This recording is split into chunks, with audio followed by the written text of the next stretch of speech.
What if the internet doesn't actually delete anything, but simply hides the things it's too afraid to show? What if that 404 page not found error isn't a glitch, but a warning, a digital barrier erected to keep a specific kind of darkness from leaking into your reality? We trust our screens to be windows, but we never stop to consider what might be staring back from the other side of the glass. Welcome to Shadowland, a place where darkness breathes and silence speaks. Tonight, we recover a file that was scrubbed from every corner of the deep web, for a very good reason. We follow a content moderator in a lonely Pacific Northwest suburb who found a video that shouldn't exist. Stay until the end if you want to know why some stories are deleted to protect the reader, not the victim. Slow, deliberate pace. Marcus worked the graveyard shift from his basement in a quiet corner of Washington State. His job was simple: scrub the digital trash that filters through social media, the scams, the gore, the things people shouldn't see. Outside, the Pacific Northwest rain hammered against the small, high window of his office. A rhythmic, suffocating sound at 3:14 a.m. A file appeared in his queue with no metadata, no uploader, no timestamp.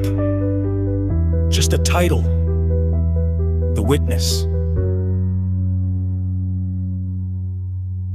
He clicked play. The video was low res, showing a familiar suburban street at night. The camera was handheld, shaking slightly with the rhythm of someone's heavy breathing.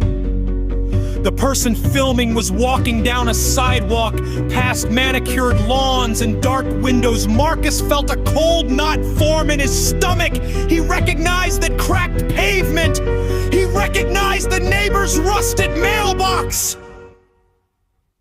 The camera was moving toward his house.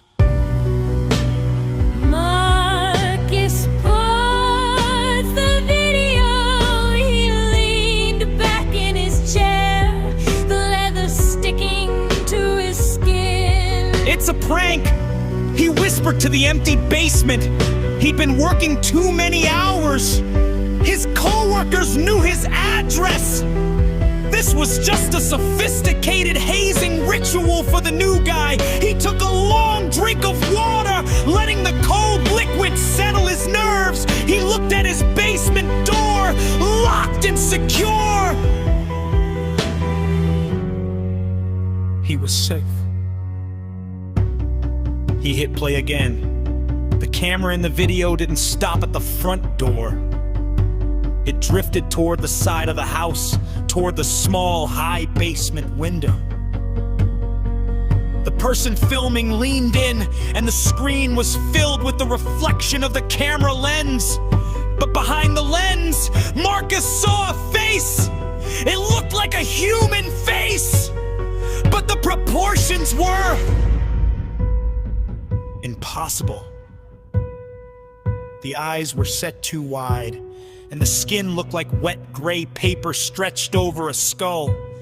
It wasn't his co-worker. It wasn't even human. In the video, the creature turned the camera toward the window. Marcus saw the back of a man sitting at a computer. He saw the dual monitors. He saw the half-empty bottle of water. He saw himself. The creature in the video reached out a long, pale finger and tapped on the glass. Tap, tap, tap. Tap, tap, tap. Tap, tap, tap. The sound didn't come from his speakers. It came from the wall behind him.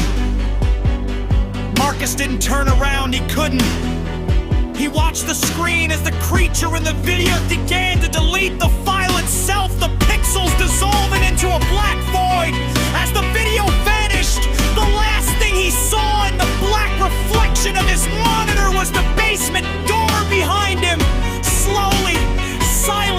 freaking open!